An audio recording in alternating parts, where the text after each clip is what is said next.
Bonjour et bienvenue dans ce tout premier épisode du podcast de la mort. Comme son nom l'indique, ce podcast traite de sujets comme la maladie, la fin de vie, le deuil et plus largement tout ce qui a attrait à la mort. Si toutefois ce sujet était trop difficile à supporter pour vous, n'hésitez pas à passer votre chemin. Cet enregistrement n'avait pas vocation à devenir un épisode. Pourtant, c'est bel et bien cet échange avec Barbara qui est à l'origine de la création même du podcast de la mort.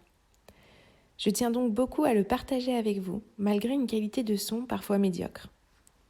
J'espère que ce désagrément ne vous empêchera pas d'écouter cette histoire si forte et riche de bien des enseignements. Je vous présente toutes mes excuses et vous rassure dès maintenant, la qualité des prochains épisodes devrait être bien meilleure. Je vous souhaite une belle écoute.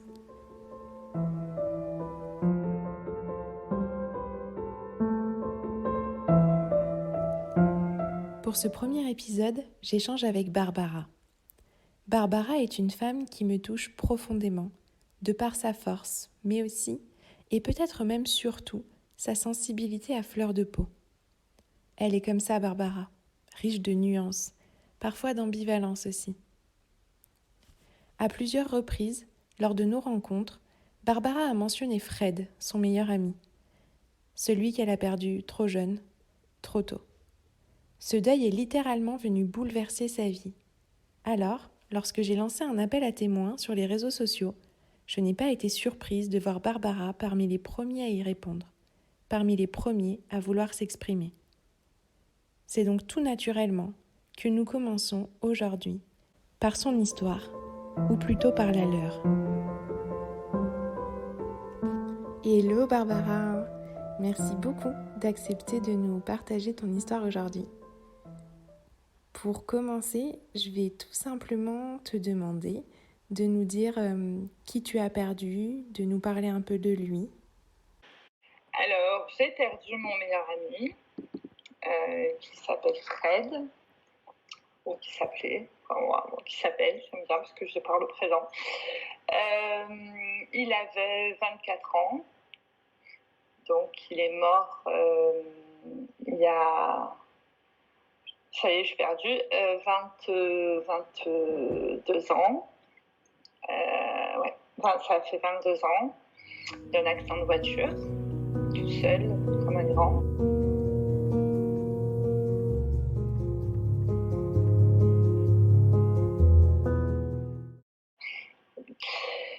Alors, je le connais depuis que j'ai 15 ans.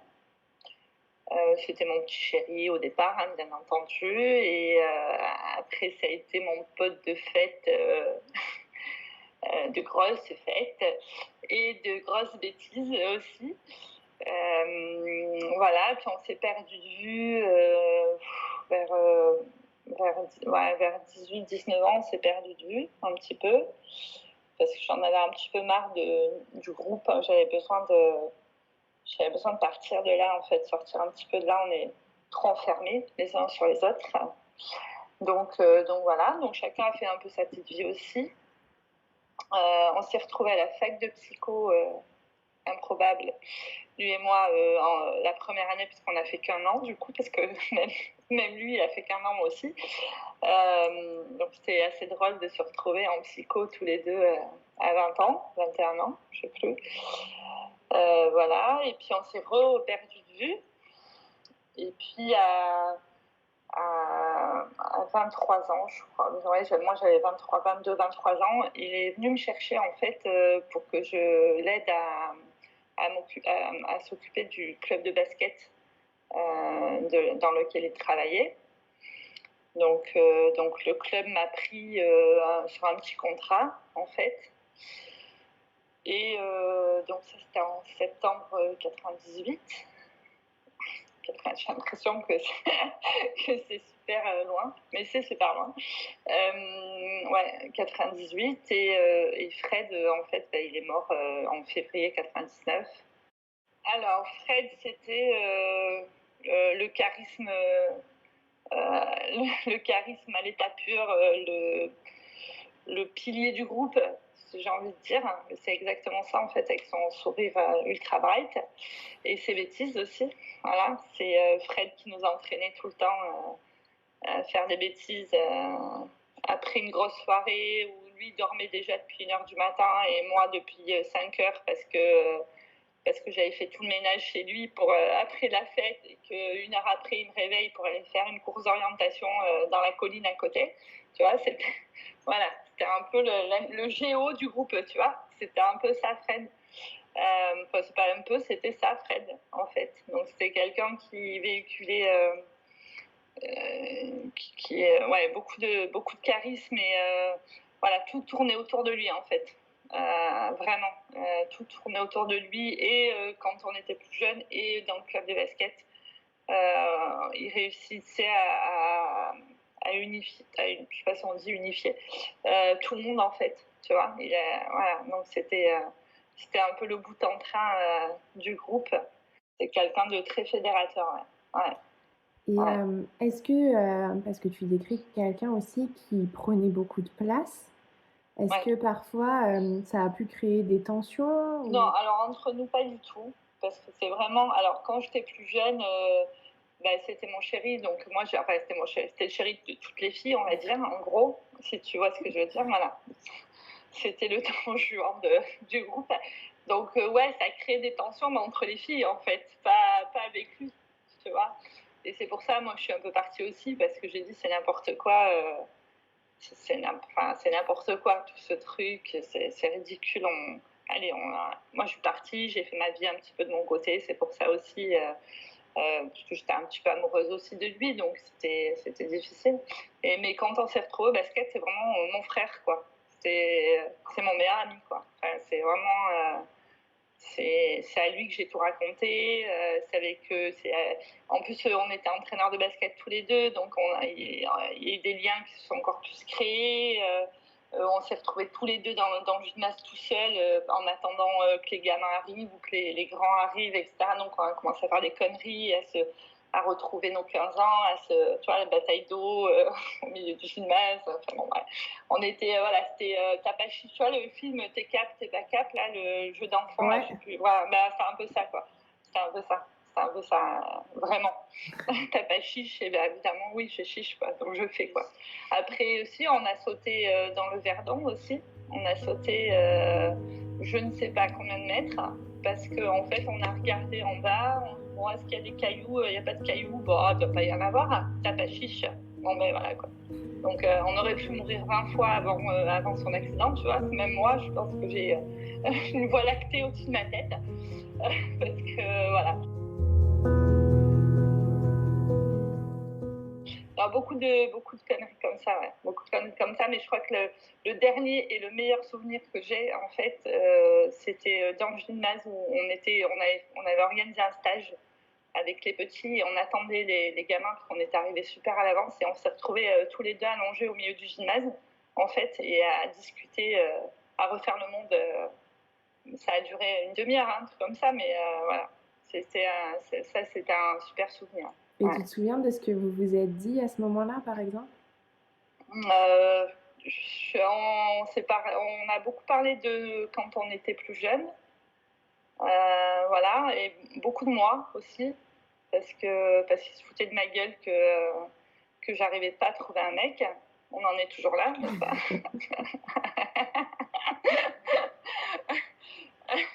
Et je blague, mais parce que c'est drôle en fait. Mais ouais, c'était un peu ce genre de sujet, ouais, un peu à se souvenir de certains trucs qu'on a vécu, et puis surtout de moi. On avait des discussions qui pouvaient être très philosophiques, mais à notre façon. Je crois que s'il y avait quelqu'un, une troisième personne qui écoutait, ils n'auraient rien compris à ce qu'on disait, quoi, tu vois. Mais ouais, c'est beaucoup de confidences en fait entre nous. Et qu'est-ce qui aujourd'hui te manque le plus de lui?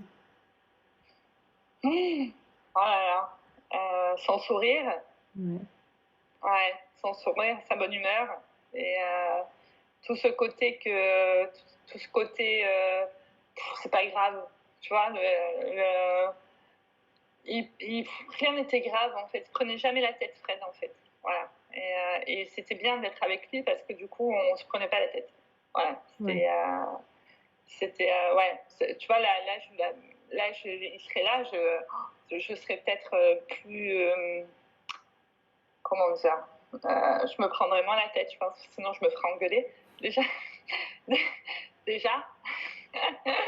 Mais en fait, lui, il se prenait pas assez la tête et moi, je me la prenais trop. Donc, du coup, si tu veux, c'est pour ça qu'on se complétait un petit peu, quoi. Tu vois, dans notre amitié, c'était un peu le yin et le yang, quoi. Tu vois, un peu ça, un peu les deux opposés ou les deux semblables, où voilà, tout ça s'emboîte, quoi, tu vois.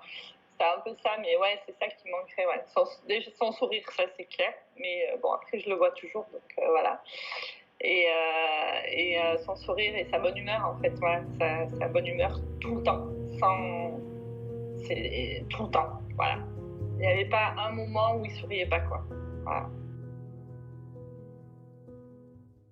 Est-ce que tu peux du coup me raconter ce qui s'est passé ce soir-là? Qu'est-ce qui lui est arrivé? Alors, en fait, on avait une réunion de basket, une réunion du bureau. Et Fred habitait dans le village en face. Et je savais qu'il était avec son oncle et son frère chez lui. Et à la réunion, je vois pas Fred arriver. Donc en plus, on était censé arriver en premier parce que c'est nous qui ouvrons donc le président du club débarque, le directeur sportif débarque, bref. Et son père faisait partie du bureau aussi. Et je vois son frère arriver. Et je lui dis, il est où Fred? Et il me dit, il est arrivé, il était derrière moi. Et en fait, moi, je l'appelle sur son téléphone fixe parce qu'on n'avait pas les portables à l'époque. Je l'appelle et je lui dis, mais putain, qu'est-ce que tu fous? Tu es encore en retard, va falloir que je te couvre, tu m'emmerdes. Bon, voilà, je l'ai pourri un peu comme je fais d'habitude. Parce que voilà, moi, tu vois, autant lui, c'était je m'en foutisme, mais moi, j'ai essayé de tu vois, se compléter parce que voilà, je le remettais sur le droit chemin. Et, et d'un coup, en fait, il y a sa tante qui est arrivée en courant en nous disant Fred, il a eu un accident. Et on s'est regardé avec son père et avec son frère, on s'est dit, ouais, c'est bon, il y a encore un platane qui a traversé la rue. C'était notre phrase et on ne s'est pas plus inquiété que ça, en fait. Ça lui était déjà arrivé, en fait, d'avoir un accident? Ouais, des accrochages, oui. Bon, en même temps, voilà, quoi. Il mettait jamais la ceinture parce qu'il voulait sauter en cas d'accident. Enfin bon, voilà, quoi. Ah oui, quand je te dis qu'il prenait la vie à la légère, il la prenait vraiment, vraiment à la légère. Et bon, un peu moi aussi, hein, ceci dit, hein, surtout quand j'étais avec lui. Et du coup, on est quand même partis. J'ai laissé tout le monde sur place. Je suis partie avec son père. Et on arrive sur les lieux d'accident et là, on a moins rigolé parce qu'il y avait 3 camions de pompiers, 2 voitures de police, impossible d'approcher la voiture. Le truc, c'est que moi, j'étais avec son père, alors j'essayais de prendre sur moi, parce que son père, c'est quelqu'un d'extrêmement naïf et de très gentil et de foncièrement gentil. Et Fred et lui avaient une relation très particulière. Et donc du coup, je dis, mais moi j'ai pas réalisé sur le moment. Je dis, mais c'est bon, enfin, ça va aller, quoi, en fait. Vraiment, moi j'étais dans le déni complet. Hein. Ça va aller. De toute façon, pour moi, il était immortel, Fred. Hein, donc il n'avait pas le droit de mourir. C'était interdiction de mourir. Hein. D'ailleurs, je lui disais à chaque fois, interdiction de mourir.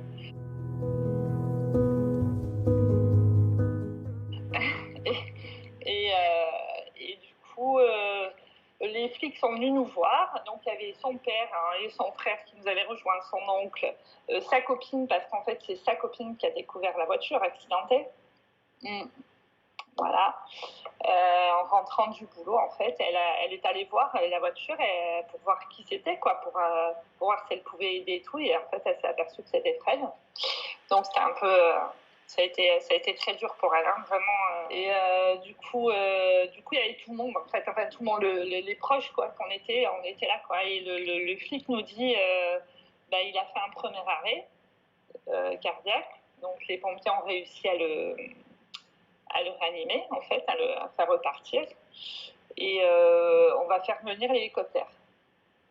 Donc, on va l'emmener à l'hôpital Nord à Marseille. Alors, il faut savoir que quand tu es dans la région, l'hôpital Nord à Marseille, ça pue, quoi. Tu vois, quand on te dit on emmène le corps à l'hôpital Nord, c'est pas forcément une très bonne nouvelle, quoi. Tu vois, voilà.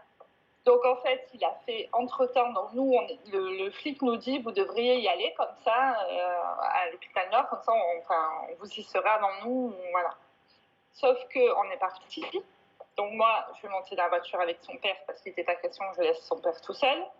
Donc, on est parti, on est arrivé à l'hôpital Nord. En fait, moi, je te dis entre-temps, mais on l'a pas su tout de suite, mais on l'a su après. Il a fait un deuxième arrêt, donc intransportable en hélicoptère.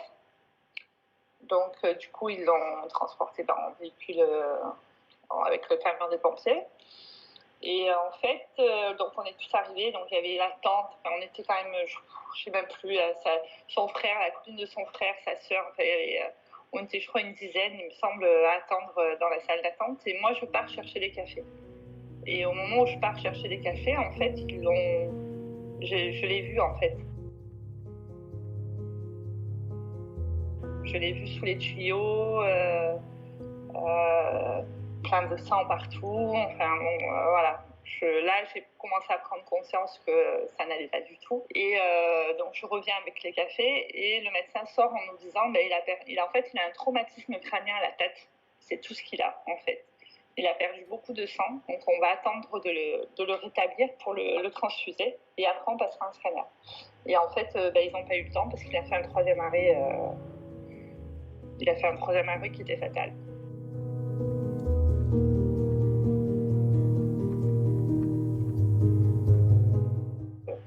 Là, c'était... tout le monde s'est mis à pleurer, en fait, sauf moi. Et parce que j'étais dans le déni, je pense, mais vraiment, je pense que vraiment j'étais dans le déni, je n'avais pas conscience du tout de ce qui se passait. J'ai vu son père s'effondrer. Donc moi, ce que j'avais dans ma tête, c'était son père, quoi. Ouais. Et du coup, tout le monde était ensemble, et sauf son père, on l'a un peu laissé à l'abandon, en plus, Dany. Et moi, j'ai dit non, quoi. Enfin, donc, je me suis occupée de Dany. Alors après, il y a Cécile, donc sa copine, et son frère Fred, qui sont allés le voir. Moi, j'ai refusé d'aller le voir.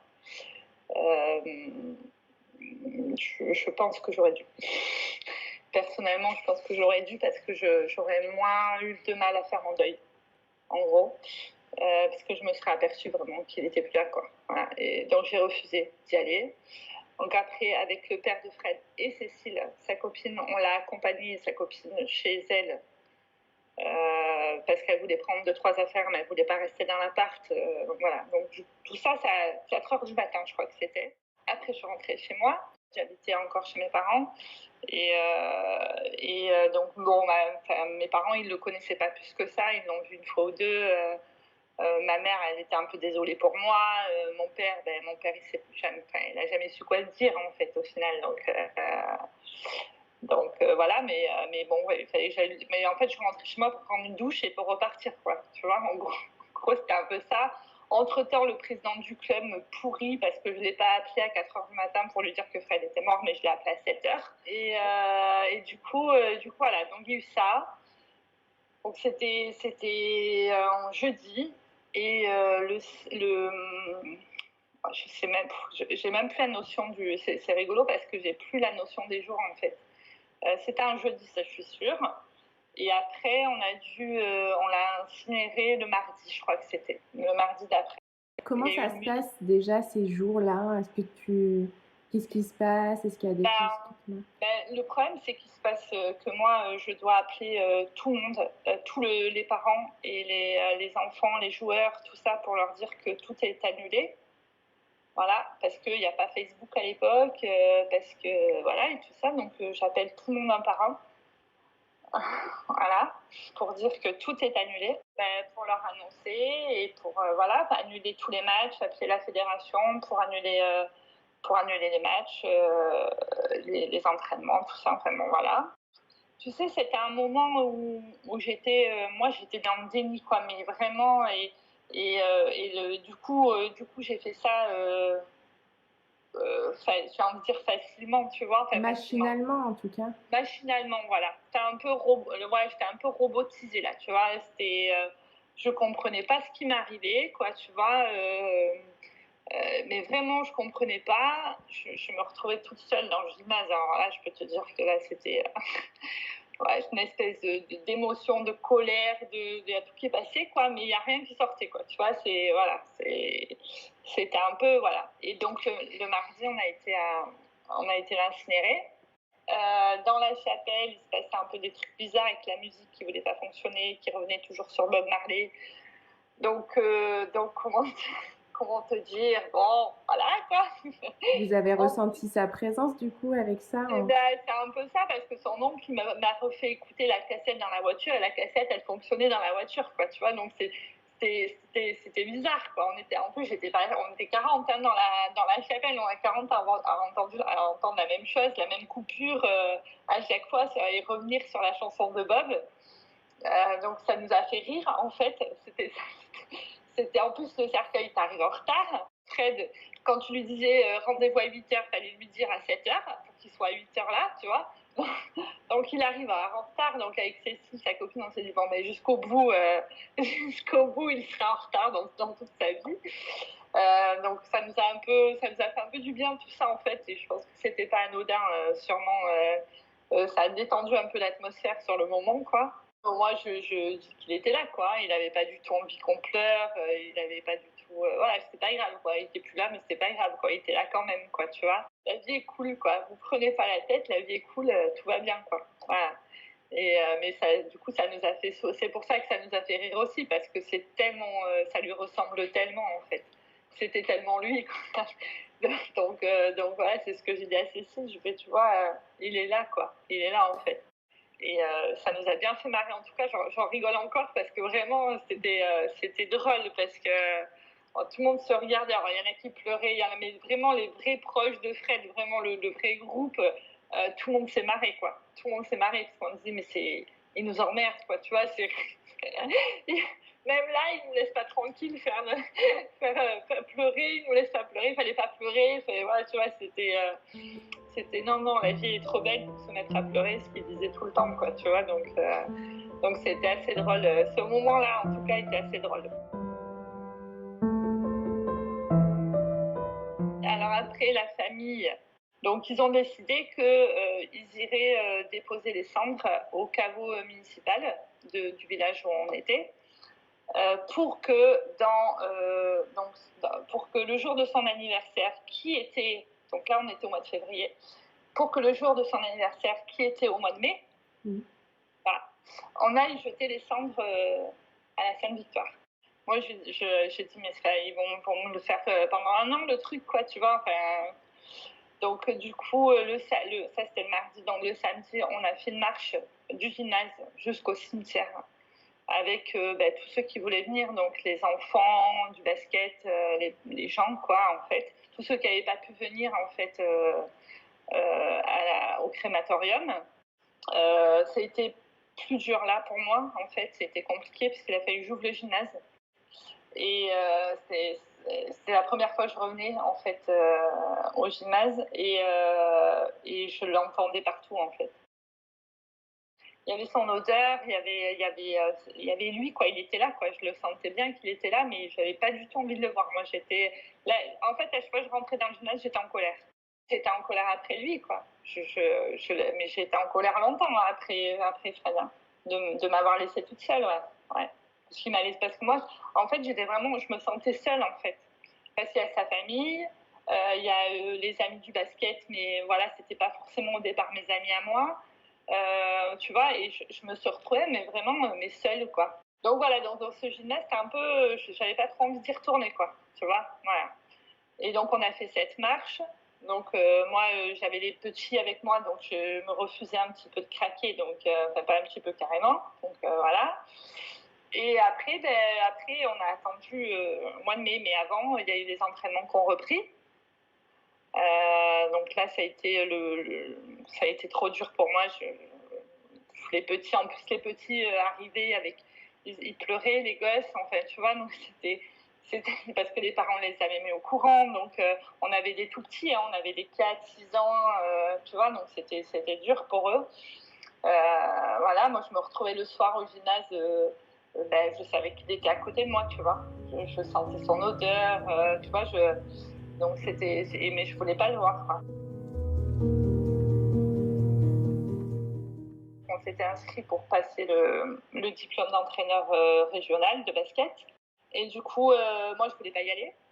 Donc, je voulais plus y aller parce que c'était avec Fred, quoi. C'était un pari, hein. C'était ta chiche, ta pas chiche, etc.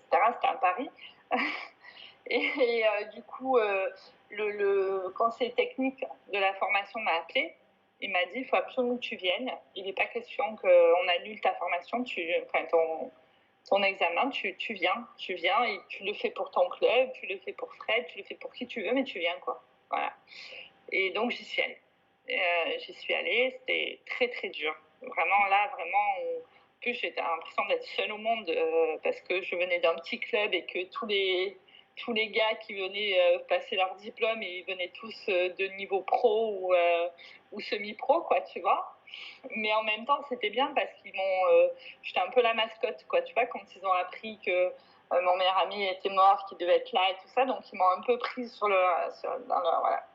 Et j'étais une des plus jeunes. Et le jour de l'examen, je pioche mes sujets au sort. Et je devais faire une démonstration en fait des sujets qui étaient marqués sur mon papier. Et je me retourne et Fred, il était devant moi avec son sourire ultra bright là, en disant go quoi, tu vas y arriver quoi. De toute façon, tu vas l'avoir. Et là, à ce moment-là, je me suis dit, je vais l'avoir. J'étais sûre de moi que je l'aurais, quoi. Voilà. Et j'étais super fière parce que je l'ai eu et j'étais super fière. Mais ça, je l'ai dit à personne. Enfin, je l'ai pas dit autour de moi au basket, tu vois. Tu vivais comment, du coup, ces moments de présence? J'avais 23 ans, donc j'étais beaucoup plus terre à terre, tu vois, qu'aujourd'hui. Donc c'était un peu, en même temps c'était compliqué, mais en même temps ça me faisait du bien aussi parce que je me disais, même si c'est mon imagination, tu vois, même si c'est mon subconscient qui me fait croire qu'il est là, on s'en fout, quoi. Mais il était là, quoi, tu vois, voilà. Et il était là, mais c'était bizarre, quoi. Mais des fois, je lui criais dessus, en fait. Dans le final, je lui disais, tu sors de là, je veux pas te voir, quoi.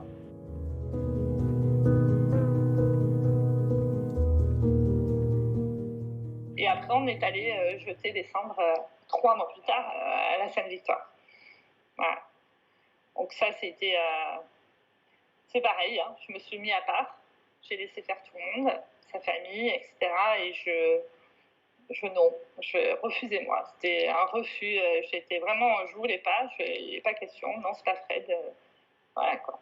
Ça a duré, je crois que ça fait, même s'il y a encore beaucoup d'émotions quand j'en parle, parce que je m'entends, mais je pleure plus déjà. Parce que ça a été, pleurer, ça a été compliqué. Ouais. Bon, voilà, quoi.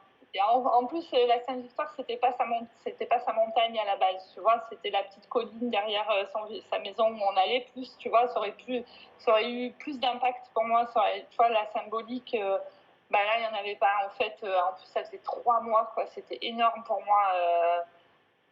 3 mois, quoi, les gars, quoi. Tu vois, c'est bon, voilà. Et du coup, je me suis pas sentie dans le truc, quoi. Je me suis pas sentie dans leur truc à eux. Après, c'est la famille qui a voulu ça, tu vois, mais je suis pas sûre que Fred, ce soit ça qu'il aurait voulu, quoi. C'était dur, hein, parce que bon, tu recommences tu vois, il y a eu son décès, il y a eu l'annonce à tout le monde, il y a eu la marche, après il y a eu le diplôme aussi entre-temps, et puis là, on recommence, on prend les mêmes, on va jeter les cendres. Ouais, c'était lourd, en fait. C'était lourd pour moi à porter du haut de mes 23 ans.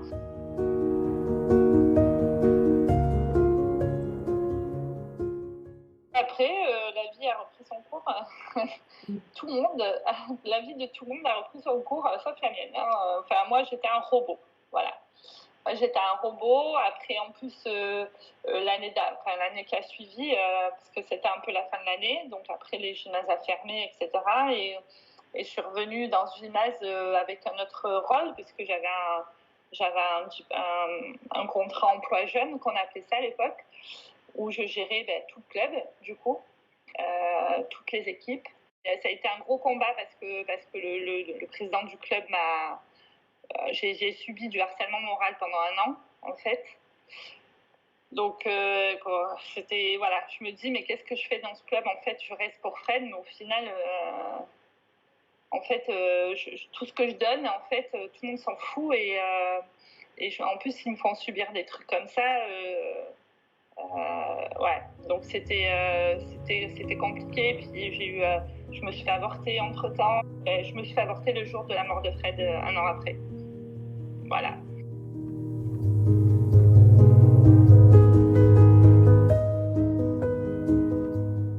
T'as vécu ça comment, du coup, les 2 événements en parallèle?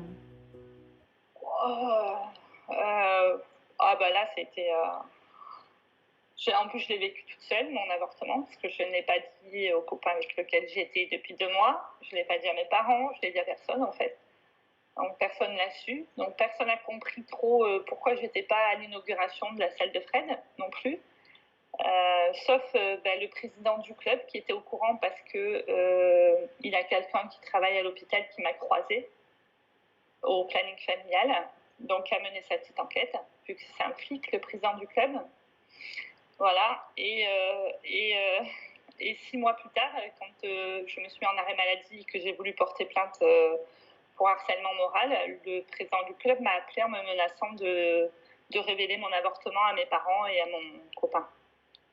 Voilà. Donc, si tu veux, 23-24 ans, j'étais déjà en termes d'expérience, tu vois, en termes de combat, c'était pas mal, quoi, tu vois. Et là, j'avais 2 deuils à faire en même temps, pratiquement, enfin 1 an d'intervalle, mais avec une date commune. Mais autant j'ai réussi à faire le deuil de mon avortement, quand même si j'ai mis un peu du temps aussi. Mais c'était une décision qui était réfléchie et c'était une décision que je trouvais très responsable du haut de mes 24 ans, malgré tout. Mais le deuil de Fred, ouais, ça a duré jusqu'à j'ai envie de dire 5 ans, 6 ans. Allez, ouais, on va dire 6 ans.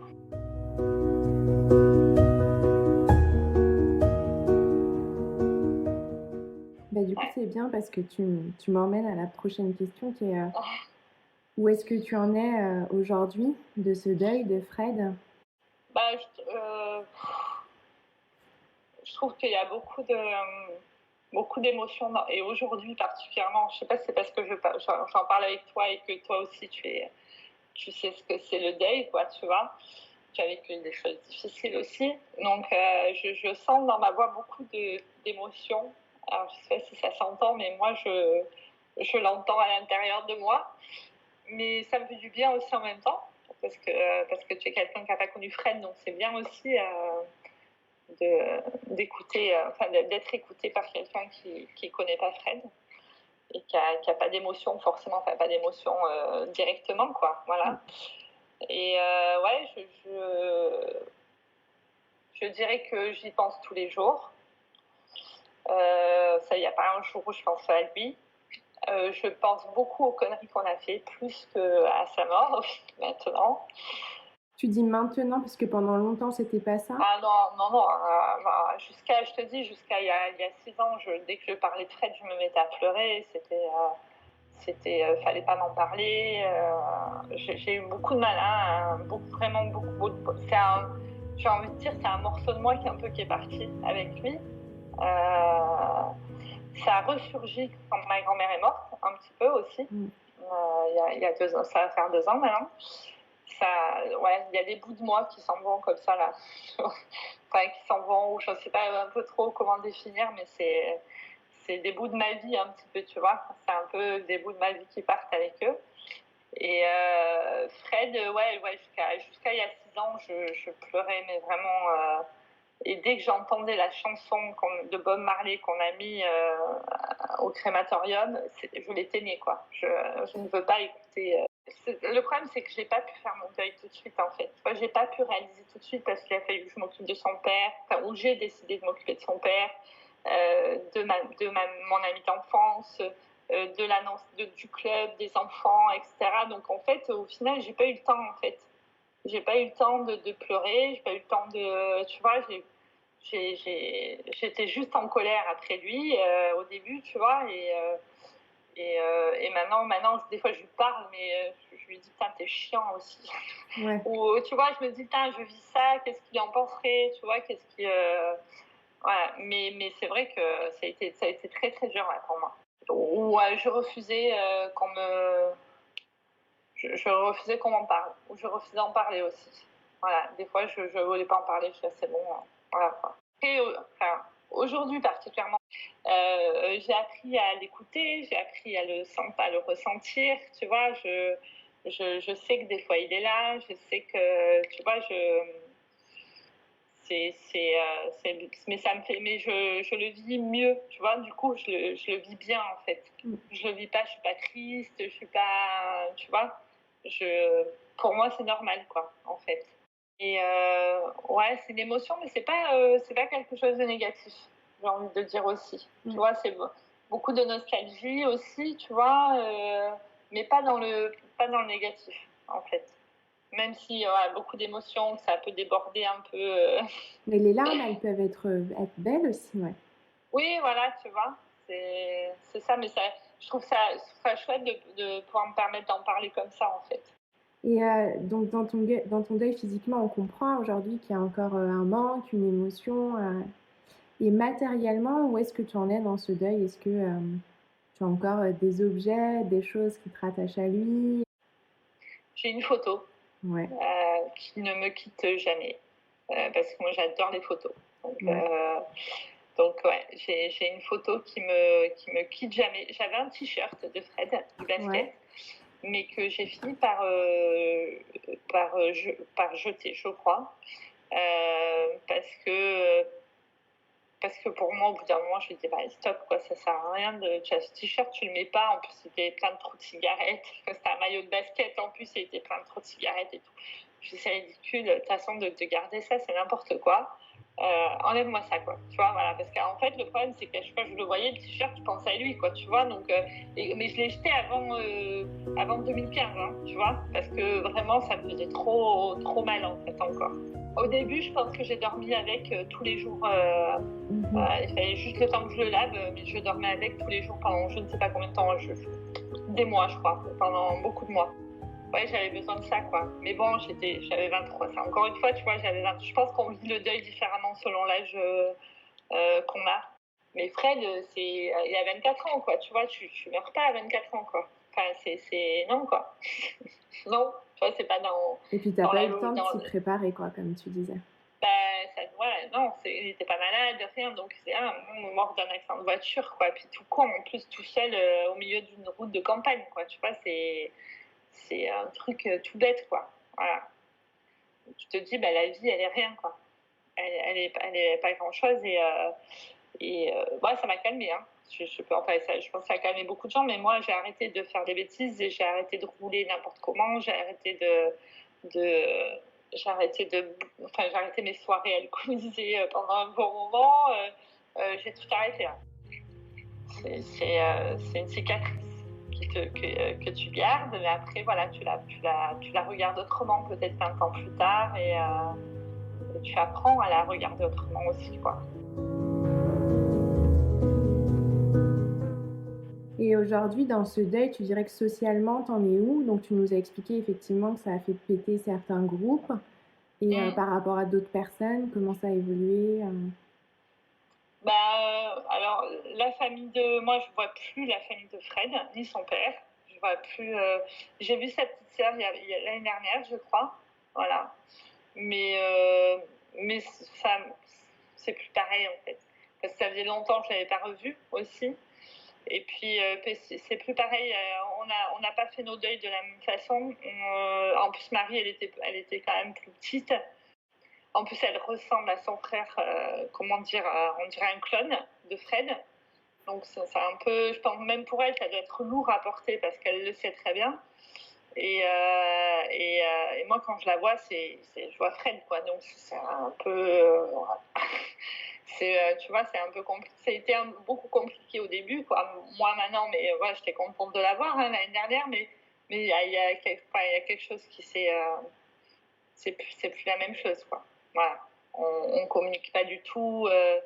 Voilà, alors je communique avec deux, trois potes du basket, tu vois, mais c'est pareil, ils étaient moins proches de Fred amicalement, enfin, voilà, tu vois. Mais Cécile, sa copine, ben, on s'est parlé il y a. Moi, j'étais encore avec le père de mon fils, donc il y a quand même longtemps. On s'est parlé, je crois, pendant 2 heures sur Facebook, c'est sur Messenger, où elle avait besoin de parler, en fait. Elle avait besoin d'expliquer pourquoi elle était partie. Et moi, j'avais besoin aussi de lui dire enfin, moi, personnellement, je lui en voulais pas du tout et que j'étais contente qu'elle ait fait sa vie et qu'elle ait réussi à faire sa vie. Parce que, ben voilà, quoi, c'était pas évident, hein, de partir comme ça, enfin, de perdre l'homme de sa vie un peu, hein, c'est pas, voilà, surtout à nos âges. Donc voilà, ça lui a fait du bien, ça m'a fait du bien, à moi aussi. On a ouais, 2 heures, on en a parlé, puis depuis, j'ai plus de nouvelles. Mais je pense que c'était, voilà, il fallait cette discussion pour boucler un peu le truc. Et voilà, mais son frère, je le vois plus. Et le reste du basket, voilà, je continue à parler avec 2, 3 personnes. Et en plus, moi, je me suis éloignée aussi géographiquement, donc ça, c'est pareil, hein, c'est aussi quand tu t'éloignes un peu géographiquement, ça nous fait, ça nous éloigne aussi de tous, hein. Donc voilà, mais c'est pas grave, à la limite, tu vois, c'est pas. Je me sens toujours aussi seule dans cette histoire, au final, parce que je pense que l'année où il est mort, c'est vraiment une année où on s'est retrouvés vraiment tous les deux. Il y avait nous, et bon, mis à part Cécile, bien sûr, mais il y avait nous et le reste du groupe de basket, quoi. Tu vois, mais il y avait nous, quoi. Ouais, ouais, je me sens seule, mais je m'en fous, quoi. Enfin, c'est pas négatif, quoi, tu vois. Parce que pour moi, je suis une privilégiée. Voilà, d'avoir eu cette relation avec lui. Tu dirais que tu en es où aujourd'hui par rapport à ton deuil psychologiquement? Euh, ben moi, je l'ai fait mon deuil là, tu vois, je l'ai fait, parce que j'en parle quand même vachement librement. Ça fait il y a 6 ans derrière, mais je m'aurais jamais fait sortir un seul mot de ma bouche, ou alors je n'aurais pas pu tellement je pleurais. Mais non, non, je l'ai fait mon deuil, je l'ai fait parce que je l'ai fait, puis j'ai tout fait pour le faire aussi, hein. J'ai beaucoup écrit, tu vois, ça m'a beaucoup aidé de l'écrire. Je lui ai beaucoup parlé aussi. Et donc non, ça va, ça va.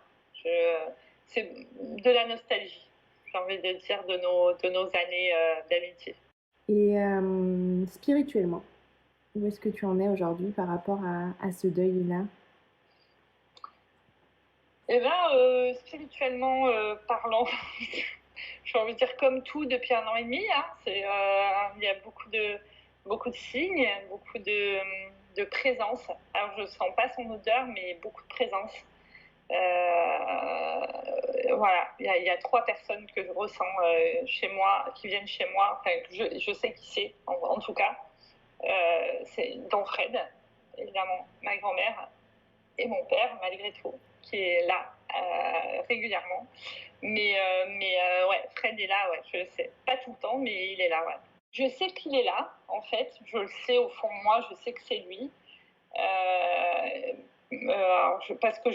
Parce que d'un coup, je me mets à sourire, en fait, tu vois. Et donc voilà, c'est un signe, c'est celui-là, en fait. C'est que je me mets à sourire. Donc si je me mets à sourire comme ça, comme une couillonne, avec mon sourire extra bright comme ça, là, c'est Fred. C'est obligé, quoi, tu vois. Il n'y a que lui qui pouvait me faire sourire comme ça, en fait.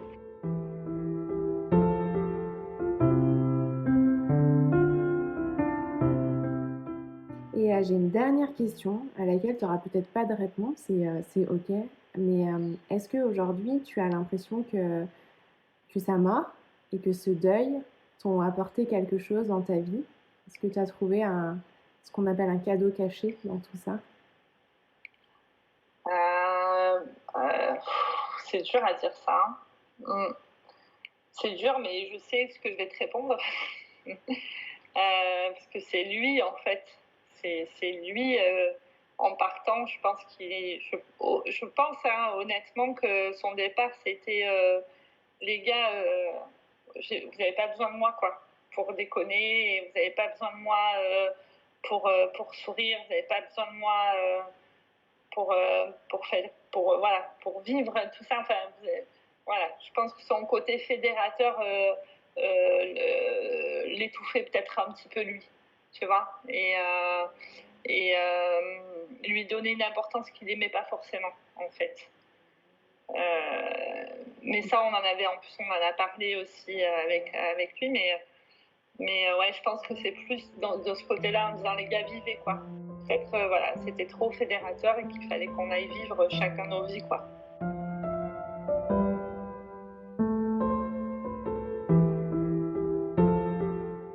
Vous venez d'écouter le tout premier épisode du podcast de la mort. J'espère que ce moment vous a plu et qu'il aura permis à certains d'entre vous, endeuillés ou proches de personnes en deuil, de se sentir moins seuls ou plus normaux dans cette longue traversée. Pour soutenir le podcast, n'hésitez pas à laisser une note ou un commentaire, à me suivre sur les réseaux sociaux et à en parler tout autour de vous. Le podcast de la mort revient très vite pour un prochain épisode.